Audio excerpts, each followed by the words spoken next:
Tom, I know you don't usually do interviews, but this interview series is really to showcase the incredible thought leadership we have inside of our Hunger Project investor community.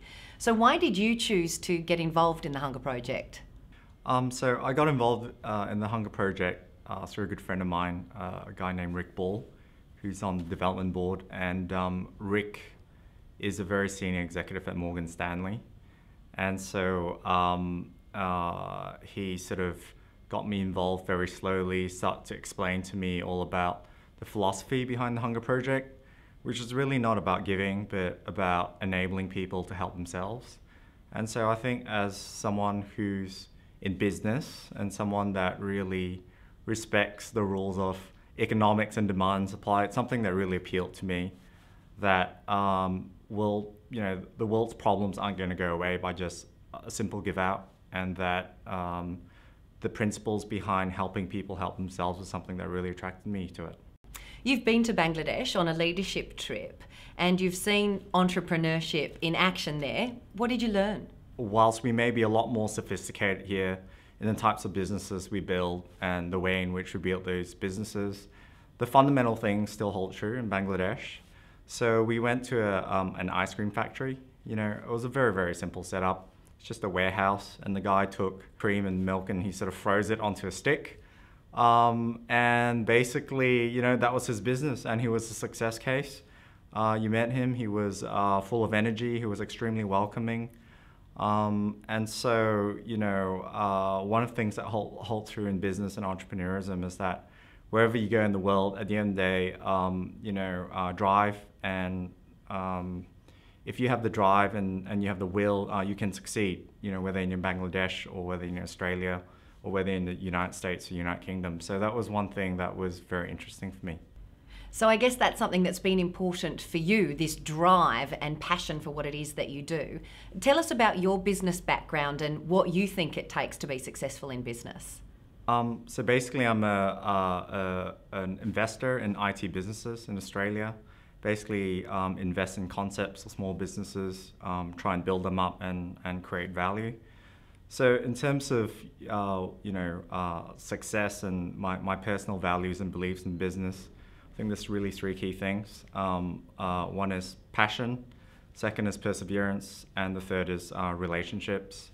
You have to be very passionate about whatever you do, because if you're passionate about it, it doesn't feel like work, and if it's not work, then you'll do really well in it.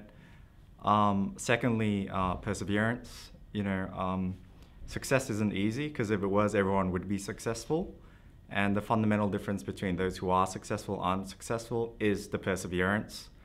And I think that's what you find in generally in entrepreneurs, that they are just willing to keep on going until the tide turns. And when the tide does turn and they catch the next wave, they're on it. So that's fundamentally the difference. And the last thing is really relationships. That I really value relationships with my friends, with my colleagues, with the people I do work with. A relationship is free, and you can work at it, and it costs you nothing. And generally, in what I found is that if you maintain integrity and a good relationship with someone, eventually, you've got no downside, except that person may be a good reference point or someone that may be willing to help, if for nothing at all, a good friend long term. Wow, that's incredibly inspiring, and I think something that we can all take and apply in what it is that we do. Interestingly, you're involved in the IT and e-commerce sector, which I expect means that you spend a lot of time with Gen Y. Yeah. Do you think philanthropy is important to Gen Y? Yeah, I think it is really important, actually, that in terms of, Generation Y and their mindset, monetary things aren't that important anymore. I think, even from my parents' generation, where you've got a very fixed path in life. So you get a job, you get married, you join an accounting firm, and in 25 years you become partner. And after 25 years, you retire to your beach house in Queensland. So those kind of conceptions about life and how you totally have changed in my generation and completely have changed in Generation Y. It's a very transient generation. You know, they are happy to be earning great money at a big corporate and then sort of just saying, well, I've decided I want to go backpacking in Europe. And it's about total quality of life. And in that, of course, they hold very true high values and ethics.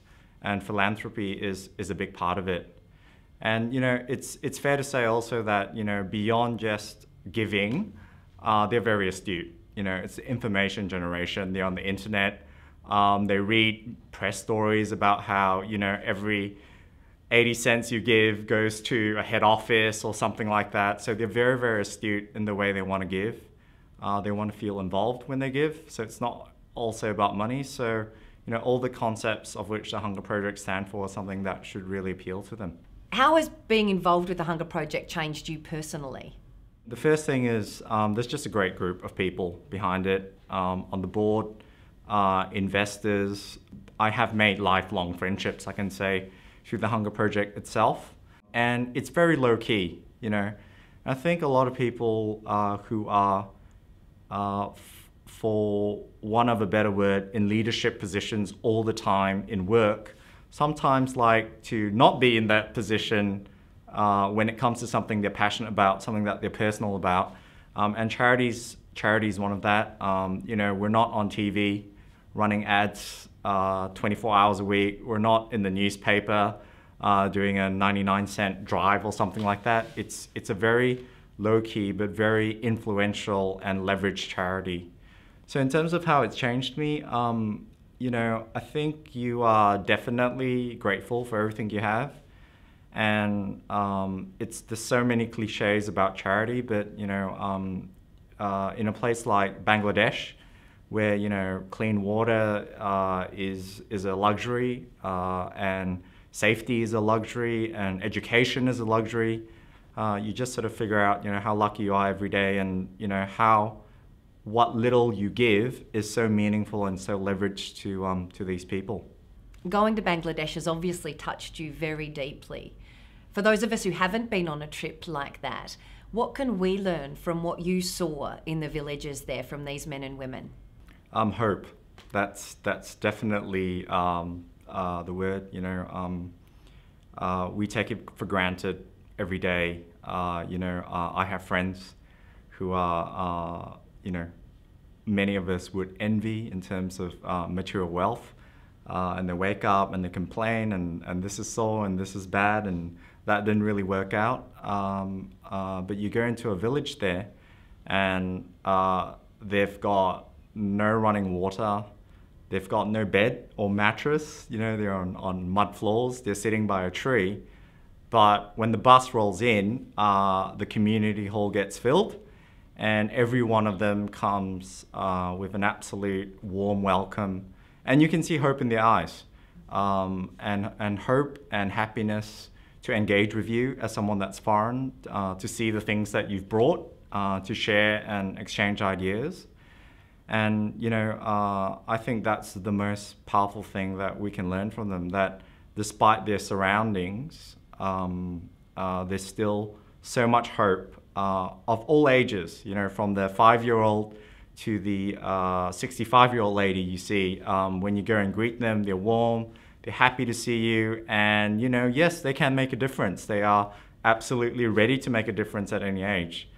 And, you know, I'm sure we all know people that, you know, live in big houses and have great jobs that are always whining about how bad things are and how they wish they had done that day, and if only they hadn't done that other thing that day, you know. So, you know, often in life, if you have a positive attitude, no matter what your surroundings are, you can progress, and that's the biggest thing that you see when you enter those villages.